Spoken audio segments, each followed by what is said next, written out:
आता तुमची चेष्टा करूचे दिवशी ती माझे घेऊचे दिवशी नशीबच माझा फुटकी ऐकला त्याका कारण म्हणजे भाऊ नाही त्या बाल माणसात काय मान नाही समाजला असता काय झाला सांगा माझ्या भावा जरा घेऊन दिसो बरोबर जे मित्र गावले त्यांनी आणखीन देऊन त्यांना सवय जास्तच लावले आणि एक दिवस म्हाताऱ्याने माका ठकवले ऐकला उमेश भाऊजी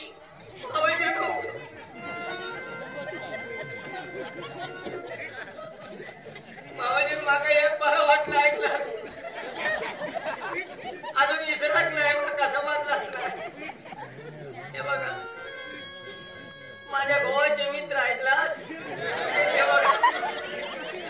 माका 50 रुपये दिले आणि जेव्हा त्यांचा बरोबर माका 2 हाताची दिले त्याका 4 हात देऊन त्यांची भरभर समजलाच नाही शेवटा भाऊ गेलो मरण आणि आता ही माका भीक मागाची पाळी इली त्या नशिबाचे भोगत ते भाऊ बे त्याच्यामुळे सगळ्यांचा चेष्टा करून गावली समजला ना कोण नर्मद्या कोणती शिवाजी नाही मध्ये बरं गुलू बोलतालच काम असला काय समजलं माका माहित आहे आता सगळ्यांची सवय या वाजीत राव शिकलोय मी समजलंच ना कोणती शिवाजी असली तर ये हो गंगल्या वाजी आहे माझी कोणती शिवाजी हो सरस्वती टाकी नाही घालूची आज त्या अरे नाही